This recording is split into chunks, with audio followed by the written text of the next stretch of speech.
jangan sampai gitu ada pikiran gitu.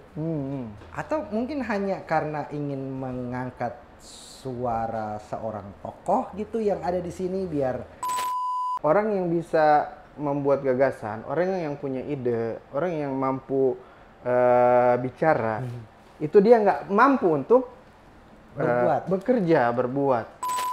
Populasinya sesuai ini dominan, ya udah berarti ternyata Alek yang bersangkutan bagus. Oke, ya ini Gitu. keren. Siapa tahu malah saya jadi partnernya dia gitu. Ya.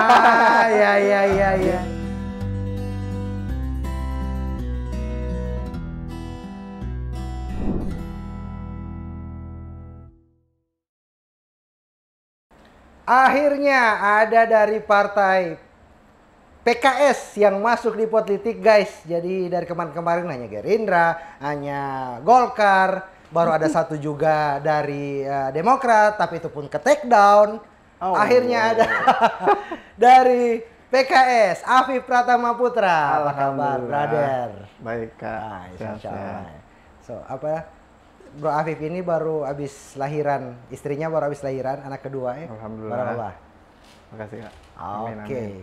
Barakallah. Afif ini dia caleg Partai Keadilan Sejahtera PKS. Enaknya bagaimana? Memang kalau jangan Partai PKS, Partai Keadilan Sejahtera atau PKS saja? PKS aja udah. PKS aja sudah jadi ini tuh PKS ya. Oke, orange PKS guys.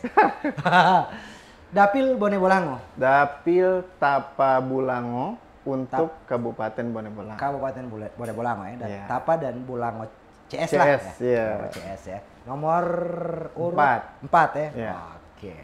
Viv, kalau tidak salah kali kedua ya. Benar. Ini ya. Iya. Caleg yang kedua ini. Tetap di partai yang sama. Di partai yang sama. Oke. Kenapa PKS sih? Kenapa tidak yang lebih banyak dari kursi? PKS kan dibandingkan 50 kursi doang gitu. Asik. Kalau saya bilang sih lebih ke kecemplung secara natural gitu. Jadi secara natural. Iya. Oke. Secara alami. Tidak ada upaya untuk masuk partai politik. Tidak ada kepikiran dari kecil atau rekayasa orang tua untuk masukkan anaknya ke partai politik. Jadi memang alami saja. Mahasiswa kuliah berinteraksi dengan organisasi mahasiswa, gerakan-gerakan mahasiswa, akhirnya mengarah kepada entitas yang kemudian jadi PKS itu sendiri. PKS ya. Karena Afif ini juga aktif sekali di organisasi, banyak sekali organisasi diikuti. Kami juga ada ya. Baru KNRP ya. KNRP. Baru KNRP ke Forum Indonesia Muda. Forum Indonesia Muda, baru kemudian juga di staf ahli di DPRD Provinsi fraksi PKS. Fraksi PKS. Iya. Oke. Sebelum itu juga malah di Jakarta juga di Jakarta di Senayan bersama Ustadz Bahmid bantu beliau. Bahmid, ya? DPD RI. Berarti ya bukan orang baru lagi di dunia politik dong. Iya, kira-kira begitu. Khususnya PKS ya. Iya. Nah, karena bukan orang baru, coba orang ini deh gitu. Viv, sebelum masuk ke apa yang punya isu yang bawa di pencalekan tahun ini, pengen ini dulu kan baru-baru nih orang punya punya calon deh. Jangan sampai orang pikir lagi ini ya. Pendukung itu ya, karena di TikTok mereka mikirnya saya pendukung itu nomor 2. Iya. Baru-baru ini tanggal 8 kemarin, belum lama, baru berapa hari yang lalu, Pak Anies datang di Gorontalo. Ya kan? Ada desak Anies di situ, ya kan? Betul. Nah, kalau misalnya bisik-bisik orang dalam deh, ada tujuan apa sih Pak Anies ke sini? Karena gini, kenapa itu yang Anda tanya? Iya. Pertama gini, Pak Anies, ya Anda tidak tahu mungkin ya di besok-besok atau mungkin bulan depan dan sebagainya ini mau ada juga lagi capres lain yang akan datang. Cuman pertama kali capres yang pertama kali datang ke Gorontalo ini Pak Anies. Kemudian kalau misalnya menurut kacamata anak ya sebagai seorang yang di luar struktur, di luar non PNS, non partai dan sebagainya gitu. Gorontalo ini kan suaranya kecil sekali. Cuma 800 ribuan DPT. Iya, Itu iya. pun kalau misalnya mau dipresentasikan 0,0 sekian gitu ya. Iya, iya. Nah, kenapa Pak Anies mau bela-belain datang ke Gorontalo? Iya, iya. Yang suaranya kecil gitu. Kecil sekali. Artinya Betul, tidak betul. worth it lah ya dia punya minimal apa inilah ketua timnasnya lah ya Iya, kesini iya, lah. iya. Atau wapres. Atau calon ininya cawapresnya. Cawapres, ya, ya, ya. Ini langsung pertanyaan pertama ketika desak Anies di Asmara Garden kemarin. Oh, oke. Ya soalnya Jadi- itu orang dia tidak undang. Padahal bisa nambah satu kamera lagi ya. Ya. Oke. Jadi memang itu yang pertanyaan pertama yang dikeluarkan oleh apa namanya moderatornya ya, Oke. yang bawa hostnya Host, waktu di Asmara Garden itu. Kenapa sih Gorontalo? Seperti yang kawan bilang tadi, suaranya sedikit, nggak worth it lah untuk pilpres Ya, gitu, sekelas pilpres. Nah, Gitu. Langsung dia jawab, memang seperti yang kita ketahui Pak Anies ya, tipikal filosofis orangnya. Dia Oke. menjawabnya benar-benar filosofis sih menurut saya, dan bukan retoris ya, artinya omon-omon ya. Iya, bukan omon-omon. Iya, ya. Bukan omon-omon. Beliau menyampaikan pemilu itu bukan sekedar suara, justru itu momen untuk Oke. mencari kedekatan bersama masyarakat, dan jangan sampai ada rakyat yang merasa dikesampingkan hanya karena hal-hal yang sifatnya itu kan pragmatis ya, memang hitung-hitungan tematis yang pragmatis sekali itu kan. Oke, iya. Gitu. Jadi menurut beliau nggak masalah itu nggak masalah. Oke. Ya, karena dia senang sekali bisa ke Gorontalo ya, dan sudah lama dinanti-nanti. Kita sudah request juga sudah lama seperti itu. berarti Dan ini sempat pertama di-request. kalinya. Oh, beliau ke Gorontalo ya? Ya, pertama kali. Oke, jadi kalau tidak baca capres dia tidak ingin Gorontalo. Ya, Beliau, tidak ya? maaf ya. Oke, terjawab berarti. Karena gini, Ana ada bikin konten di TikTok gitu ya. Ya pasti ya konten itu pun tayang ya sebelum ini gitu, sebelum Iya. orang punya konten tayang gitu. Ana berasumsi sih ini cuman ini saja gitu. Ana punya pikiran random gitu. Iya. Karena di beliau lumbung di Gorontalo itu cuma 0, sekian persen. Ya takut ya jangan sampai gitu ada pikiran gitu. Atau mungkin hanya karena ingin mengangkat suara seorang tokoh gitu yang ada di sini biar ini itu lebih ini cuman terjawab tadi kan. Iya. Jadi sudah sapu tadi. Itu asumsi yang bisa jadi behind the scene-nya ya. Behind the scene. Tapi kan kita tujuannya untuk bagaimana Pak Anies ini lebih dikenal gitu, karena Iya. bahkan ada tokoh yang bilang Pak Anies ini masih segmentasinya kalangan intelektual, Oke. milenial yang well educated. Oke. Jadi untuk masyarakat yang menengah ke bawah atau grassroots yang memang itu beliau kurang. Jadi di Gorontalo juga beliau belum pernah ke sini dan belum terlalu dikenal. Menurut saya sih itu momen banget untuk beliau ke sini. Makanya juga desak Anies temanya petani. Iya, itu baru pertama kali loh. Sebelum-sebelumnya memang di tempat-tempat yang di gedung-gedung kemudian banyak milenialsnya lebih ininya ke situ. Ada komika juga lah di dalam Ya, dan sebagainya. gitu. Oke, terjawab ya teman-teman gitu yang ini tanya-tanya gitu. Nah sekarang Anda mau beralih ke ente deh. Gitu. Ya. Udahlah ya Pak Anies banyak sekali yang mikir dia. Gitu. Afif di Bone Bolango, kenapa dapil Bone Bolango itu apakah request atau memang dari partai sendiri yang kasih dapil situ karena melihat mungkin juga domisilinya orang di Tapa? Iya. Jadi memang sebagai kader partai ya, jadi sebagai anggota pengurus awalnya jadi sistem untuk perekrutan caleg di PKS dulu untuk rekrutmen kader sendiri sudah jauh hari ditanyakan siap atau tidak. Sebenarnya saya pribadi menjawab saya belum mau maju. Oke. Saya mau fokus pemenangan saja. Cuman akhirnya berjalannya waktu ternyata untuk dapil yang di situ tempat tinggal orang tua, tempat iya. besar tumbuh besar saya. Akhirnya Pengabdian juga di situ ya. ya Iya kan? itu karena tempat pengabdian saya, akhirnya saya memutuskan untuk ya siap, istilahnya kalau di bahasa agama sami'na wa ata'na. Ya sami'na wa ata'na Iya, ya. Itu petugas partai. Oke, petugas partai ya. Nggak ada yang salah dengan istilah petugas partai itu, karena partai itu diamanatkan oleh konstitusi.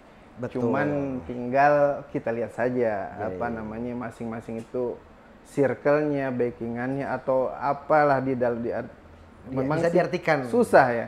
Tapi sebenarnya itu sangat-sangat biasa aja sebenarnya, tapi tergantung dari siapa itu kata itu muncul. Tergantung dari siapa juga, betul. Oke. Betul. Nah, kalau misalnya di ini sendiri 2019 kemarin juga sempat nyalek, ya kan? Dengan nomor urut yang sama? Nomor urut 3. Nomor urut 3. Ini naik satu ini ya. Turun satu ini ya. Oke. Nah, kalau waktu 2019 dapat suara berapa sih? Waktu itu cuman 1.500-an. Target dari berapa itu waktu itu? Iya, karena waktu itu DPR RI. Oh, waktu itu DPR RI ya? Kecil sekali untuk DPR RI. Oke, berani sekali Anda ya masuk DPR RI itu ya. Case-nya sama, itu petugas partai itu. Oke. Untuk melengkapi kuota dan kan komposisi ya, ada nomor satunya yang memang yang dijagokan, nomor 2-nya gender, ibu-ibu, nomor 3-nya milenial. Kira-kira begitu. Oh, itu kan komposisi. Komposisinya ya. Ya, dan saya dianggap masih bisa lah, masih bisa bantu. Ya, lumayan 1000-an ya, dapat 1000-an. Iya, kalau untuk tingkat kabupaten aman itu, banget. Oke, makanya sekarang pindah di DPRD kabupaten. Iya, itu yang lebih realistis. Oke, iya. Mau masuk juga DPR RI sekarang rapil neraka sekali, guys. Udah beda dari 2019, beda banget sih. Beda banget, iya kan? Nah, ngomong-ngomong soal beda deh, sebelum orang gitu ke situ. Ini juga nantanyakan ke caleg-caleg lain yang duduk di sini. Iya. Kerasa nggak bahwa pemilu tahun ini itu sangat berbeda, ya atau mungkin sedikit berbeda dengan pemilu-pemilu sebelumnya? Kenapa? Menurut anak, pertama pemilihnya itu mayoritas milenial, kan? Mayoritas milenial. Yang kolonial itu hanya sekian persen gitu, kecil sekali gitu. Ada milenial, emak-emak dan sebagainya yang kecil sekali. Gitu. Itu yang pertama, beda yang pertama. Pemilih pemula pun ya mungkin di Gorontalo tidak signifikan. Cuman kalau misalnya dari sisi milenial itu rata-rata lah. Nah, yang kedua, banyak sekali politisi dan caleg dari milenial juga. Iya. Makanya sekarang itu muncul banyak sekali jargon caleg milenial, pembaruan dan sebagainya gitu. Yang menurut anak ya oke, DP beda paling dengan ngoni yang dulu kamari ya cuman dorang yang dulu tidak ada di TikTok dengan Instagram. Benar. Ya, orangnya ada di TikTok dan Instagram. Iya. Tapi DP wacana juga sama jujur, amanah dan sebagainya. Gitu. Bagaimana menurut ente? Kalau menurut Ana sih memang kelihatannya itu karena sorotan ini ya, sosial media yang lebih wah gitu. Akses untuk setiap informasi itu cepat sekali. Jadi panasnya juga itu cepat. Bermata dua pisau ini. Iya, betul. Malam kayak kemarin misalnya desak Anies ya. Malamnya habis debat. Panas-panas debat, paginya udah di Gorontalo.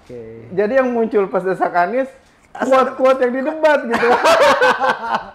Jadi kan seru sekali situ, update-nya ini banget dan jadi sentilan-sentilan yang menarik sih buat menghangatkan suasana. Dan juga artinya bukan sekedar sentilan dalam hal negatif ya, tapi memang ya dikritisi juga begitu oleh beliau. Nah, jadi bedanya sih menurut saya di situ. Dan sepakat sih sama aja ya kalau soal dulu juga banyak mungkin Alek-alek sekarang yang tadinya dulu pernah muda di masanya. Mungkin sebagian memang ketika maju memang usia juga masih pemuda gitu. Saya juga ada beberapa senior yang Alek memang dulu waktu maju posisinya memang masih cukup muda. Sekarang mungkin ya berangsur tua, berangsur jadi senior. Ya tidak terlalu itu lah kalau bilang tua ya. Senior lah ya. Kasih halus Sadiki. Nah ada banyak yang bilang gitu. ada beberapa quotes deh. Dorang mengaku caleg muda, tapi dorang berpikiran tidak muda. Maksudnya adalah yang anak sampaikan tadi gitu. Nah kalau misalnya ente sendiri deh, anak nggak usah ngomongin orang lain deh, yang ada di depan Pak Ana sendiri deh, gitu.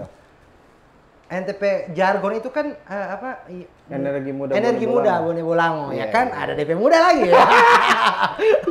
Nah, maksud dari energi muda, karena masuk dari NTP jargon deh. Siap. Jadi memang pembuatan jargon pertama tentu ada tujuan untuk menarik ya. Oke. Jadi tujuannya untuk branding, menarik sehingga merasa teman-teman milenial atau Gen Z itu terwakili dengan Ana. Oke. Karena Ana lihat kalau saya masuk ke segmentasi yang pada umumnya itu benar-benar sudah istilahnya sudah sudah ada lahan garapan masing-masing. Gitu kan. Dan itu sangat konvensional. Dan dalam tanda kutip ya banyak yang sudah ya pragmatis gitu. Sehingga untuk kami yang milenial yang memang pengen edukasi politik yang memang pure ya, maksudnya ini sudah menurut saya sih sudah terlalu liar sekali ini demokrasi orang ini, maksudnya gimana? yang transaksionalnya ya. Ini buka-bukaan ya, emang sebenarnya udah isu umum sih, sudah transaksional sekali ini ya. Ada uang, ada suara, dan ada paket, sebagainya. ada ini lagi paket-paket harga lagi, ada yang paket gitu yang satu partai satu ini yang berapa kabupaten. Wah, gitu. iya, baru tahu juga. Nah, jadi karena itu alasan itu jadi justru saya pengen sebagai caleg tentu pengennya menyapa semua. Ikut kampanye monologis, kemudian belusukan juga. Tapi tentu secara hitung-hitungan matematis yang rasional.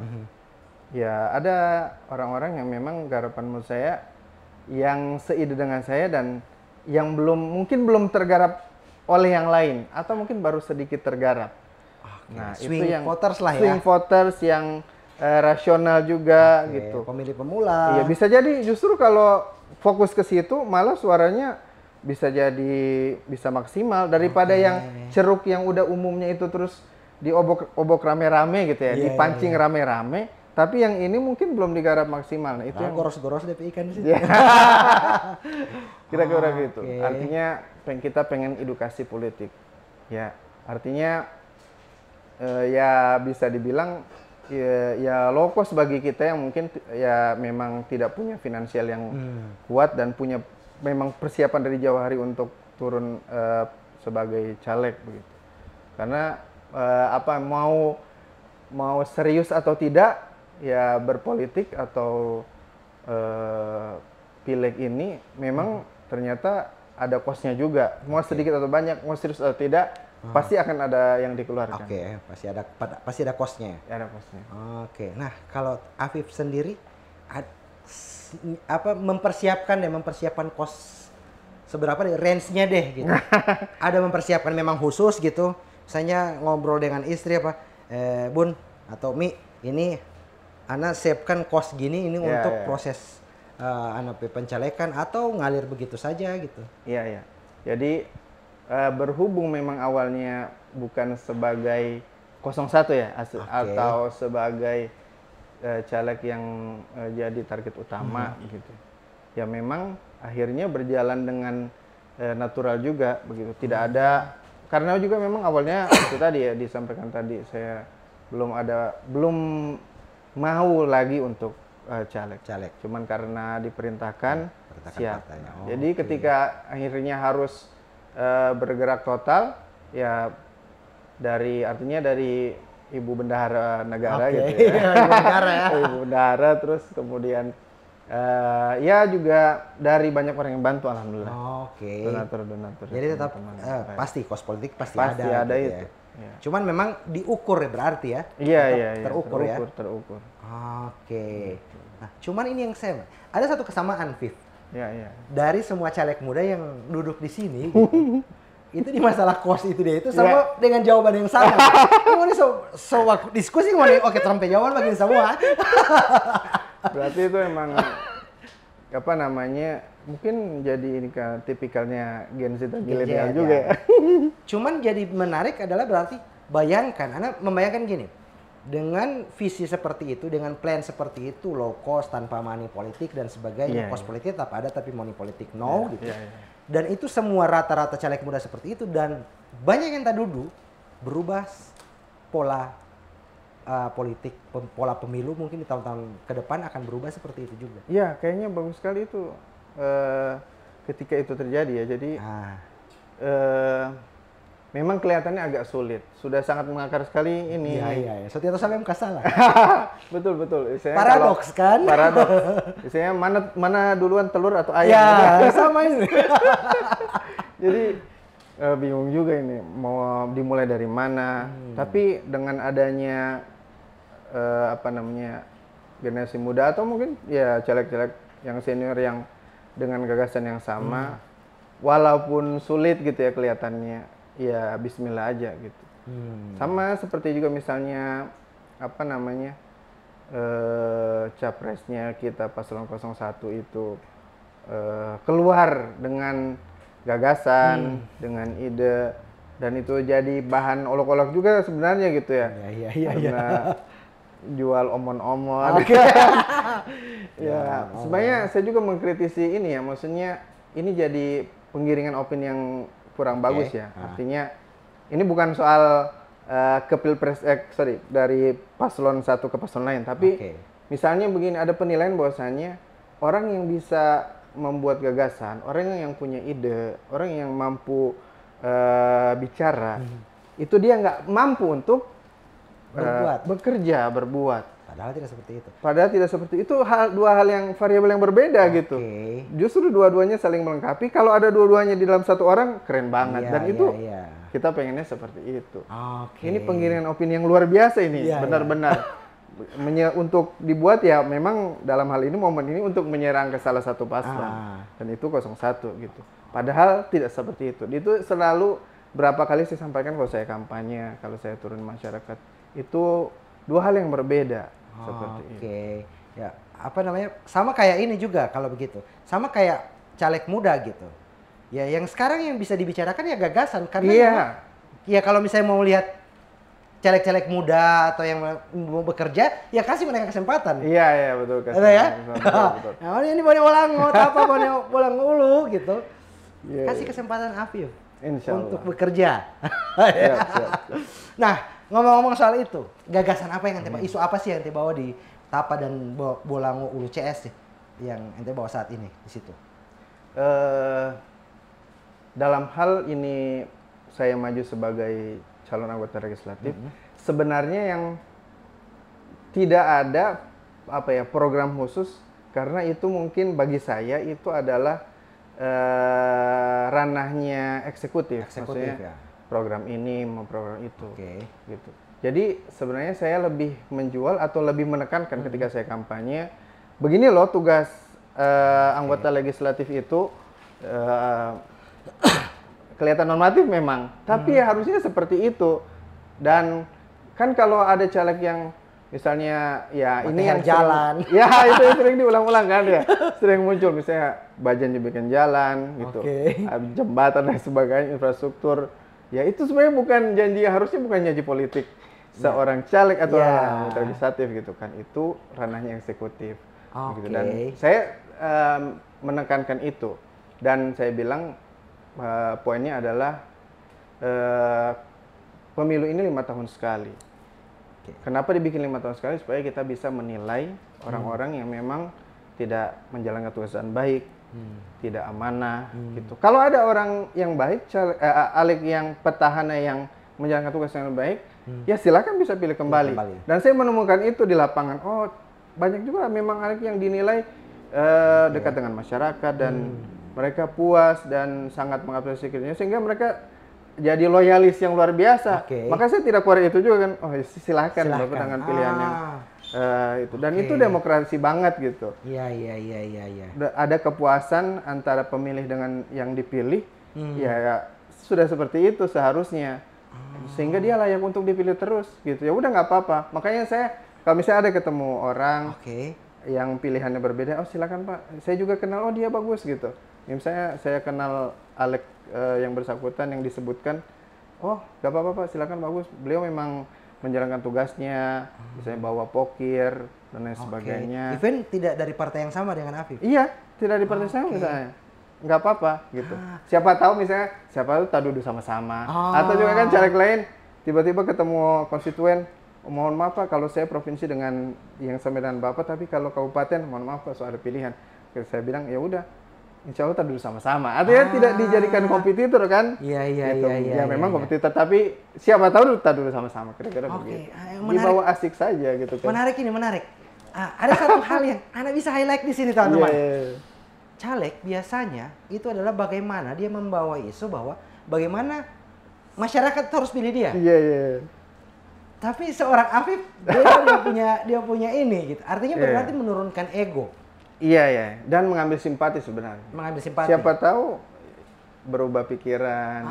Oke. Iya kan? Karena pada akhirnya juga kan tujuan ketika nyalek pada akhirnya jadi sama ketika misalnya orang tersebut juga bagus kerjanya. Iya, menjalankan tugas-tugas legislatif yang benar, yang amanah.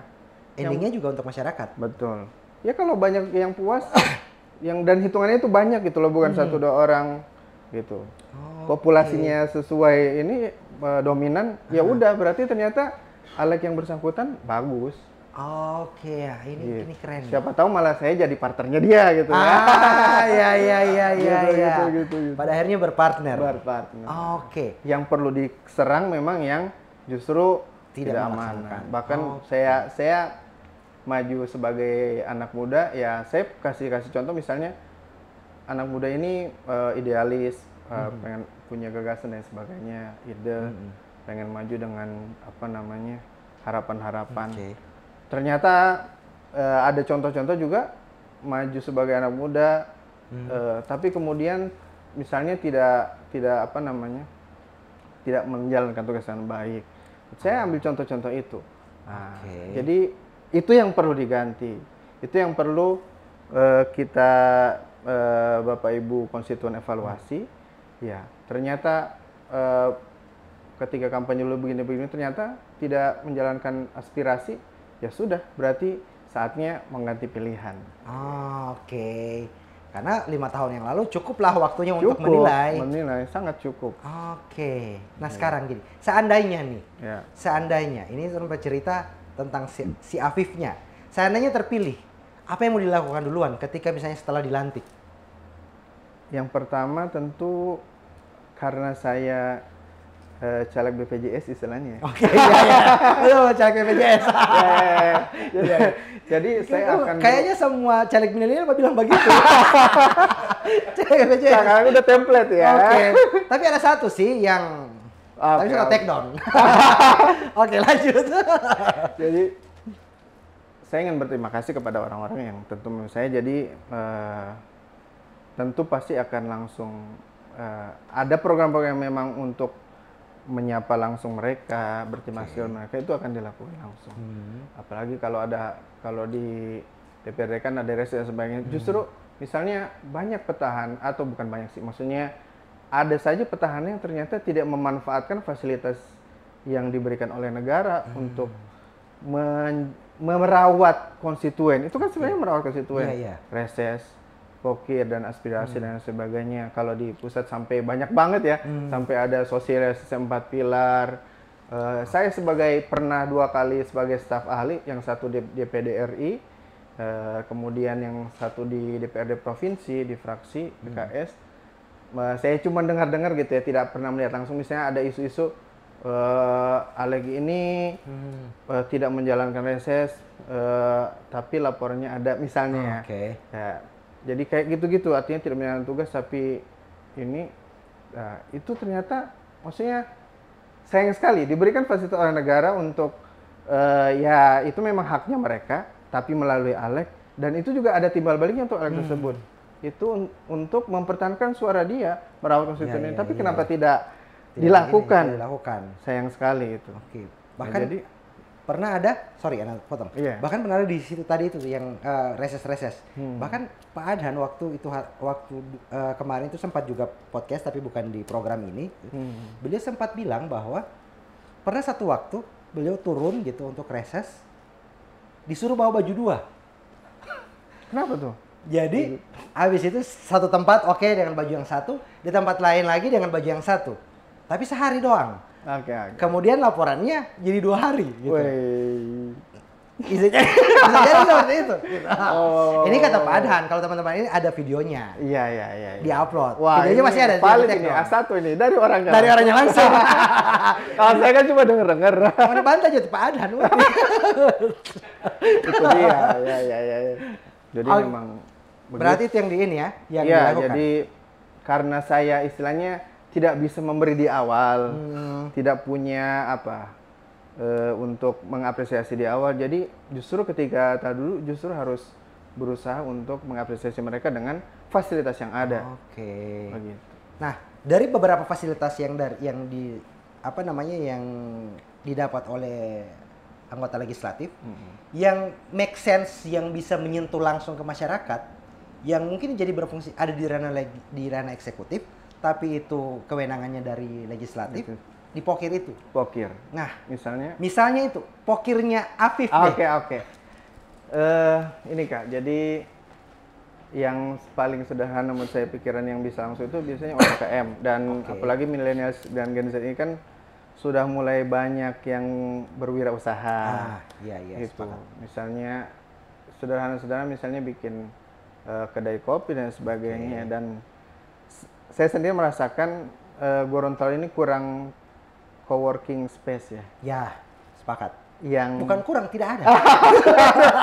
Tidak ada. Gitu ya. Tidak ada. Jadi asik banget kalau kita menemuin tempat-tempat di situ anak muda. Saya sering sendiri soalnya suka cari ngerjain sesuatu itu nyantai, ngopi-ngopi gitu. Dan atau berbarengan dengan teman-teman yang lain, rapat organisasi, rapat kantor. Itu co-working space itu kayaknya belum ada gitu. Belum ada. Mau cari putar di mana-mana tidak ada. Iya. Yang ada warkop, kedai kopi cuma itu. Betul. Yang dijadikan kurang pura-pura co-working. pura-pura. Jadi secara fasilitas mungkin kurang support untuk kerjaan gitu ya. Ya tempatnya dapat, nongkrongnya dapat, tapi belum support sepenuhnya. Nah itu yang saya pikir itu yang bisa saya inikan nanti misalnya pokirnya untuk anak-anak muda gitu ya, UMKM. Ini mungkin lebih eksekutif juga ya, tapi menurut saya co-working space itu penting banget gitu untuk menumbuhkan ini anak-anak muda ini berelasi, membangun kreativitas, membangun potensinya dia seperti apa. Kan di situ kan dia bisa ketemu banyak orang yang lain gitu kan. Betul. Di situ bisa ketemu ide lain sehingga anak muda ini cepat tumbuhnya gitu. Saya lihat sekarang susah untuk mereka bisa berpacu gitu ya, untuk menemukan ide-ide yang lain, dibenturkan idenya dan menghasilkan ide baru kan itu bisa Iya. Oke, siapa tahu kan ya kalau misalnya di Bone Bolango ada anggota DPRD dari Dapil 4 ya, Afif Pratama Putra, jadi ada co-working space pertama itu di Tapa. Insya Allah, amin. Ya, Oke. Amin ya. Amin.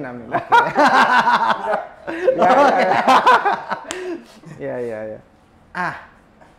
Bagaimana kalau tidak terpilih? Macam pemilu lalu lah. Iya. Saya menjalankan rutinitas yang sudah dijalankan karena memang banyak amanah-amanah yang strategis. Misalnya sekarang ya masih di staf ahli praksi, belum tahu kalau yang periode selanjutnya. Yang kemudian yang paling strategis sekarang saya jalankan adalah sedang merintis sekolah.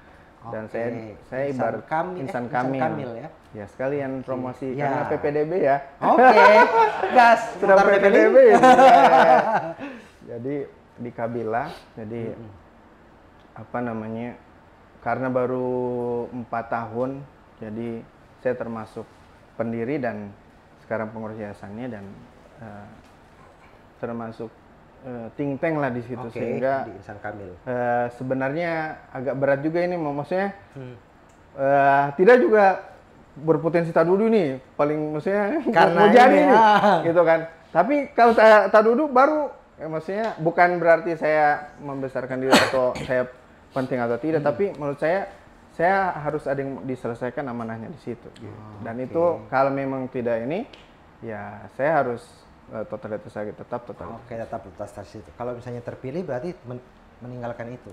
Meninggalkan itu atau bisa jadi tetap ini ya. Supportnya yang mungkin bisa dalam bentuk betul, kebijakan. betul sebagai Ya. Alek. Oke, berarti meskipun tidak ini berbuat. Sekolah ini, Pak. Iya. Tidak gampang bikin sekolah. Apalagi selama 4 tahun. 4 tahun. Iya. Itu kalau tidak duduk. Iya. Nah, sekarang gini, masyarakat Bone Bolango, Tapa. Satu lagi Kak, Oke. tadi saya sama Kak Wawin kan ada itu wisatagorontalo.com yang Oke. masih sangat ini ya, itu yang pengen dipacu juga gitu karena Aha. potensi wisata Gorontalo ini kan bagus ya. Wisata. Oh iya. Wisatagorontalo.com. Ya, sorry, tadi di awal ada Pak lupa bilang. Iya, gitu. iya.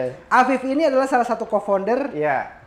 dari wisatagorontalo.com yang Betul. kalau misalnya berseliweran juga berita wisata juga ya. Betul, karena itu passion dan saya lihat saya bisa berkontribusi ke Gorontalo lewat itu.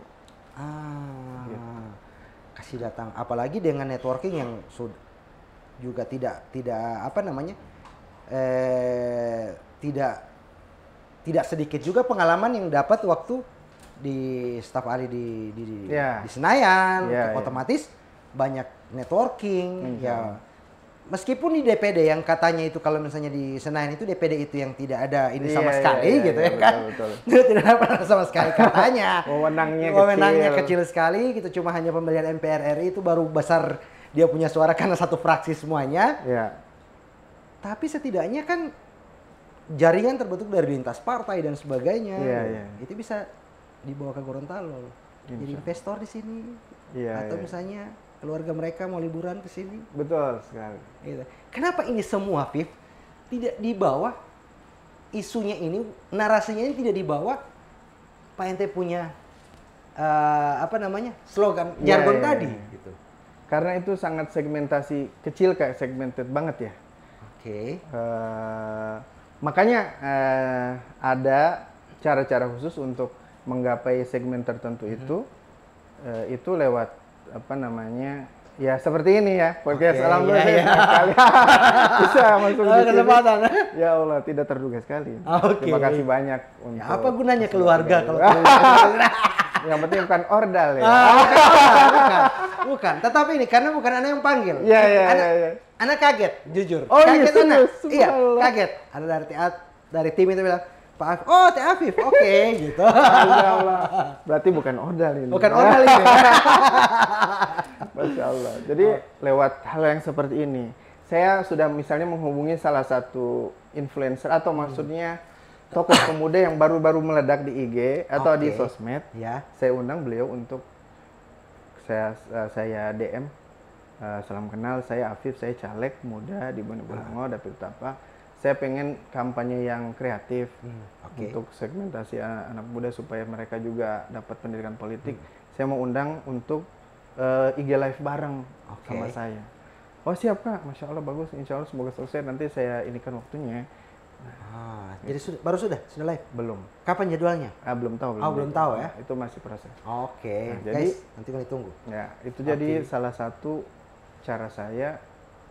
Nah, baru kalau ke kalangan-kalangan seperti itulah ide-ide yang co-working space, kemudian wisata Gorontalo itu diinikan karena itu tidak populer untuk kalau misalnya kampanye yang monologis dengan masyarakat umum gitu. Betul, tidak masuk itu. Tidak masuk dan waktunya sangat terbatas untuk makanya saya lebih fokus ke bagaimana itu tadi menyampaikan tugas pokok anggota legislatif itu seperti apa, edukasi yang seperti itu gitu. Oke, karena kamu bilang akan co-working space, Pak Idol mau walau di co-working space putih. Pasti kan seperti itu, ya kan? Betul. Oke, jadi narasi yang dibawa itu sesuai segmen, sesuai ketika antum ada di mana gitu. Jelas. Gitu. Itu harus. Ini baru ini, pertama ini di sini gitu. Dengan narasi seperti itu. Caleg lain boleh ikut. Kalau mau diskusi silahkan. Terbuka untuk diskusi dengan caleg lain kan? Sangat terbuka. Namanya juga kolaborasi ya. Kan anggota DPR itu banyak. Oke. Bukan eksekutif yang cuma 1-2 orang. Banyak dan ya potensi kolaborasi tinggi sekali dan Betul. ketika berjamaah jadi lebih ini. Karena Masya tujuannya juga sama kan? Betul. Iya. Iya. Sekarang gini deh, kalau misalnya ada masyarakat Tapa dan Bulango CS lah nonton, apa yang antum mau sampaikan ke dorang dan kenapa dorang harus milih antum deh? Iya. Yang pertama karena memang 5 tahun ini momen untuk mengevaluasi. Jadi pertama lihat dulu kira-kira apakah sudah sesuai pilihan-pilihan ke teman-teman atau Bapak Ibu ya. Kalau teman-teman paling banyak pemilih pemula ya. Bapak Ibu yang sudah memilih dievaluasi dan kira-kira cocok dengan, karena saya selalu branding saya dengan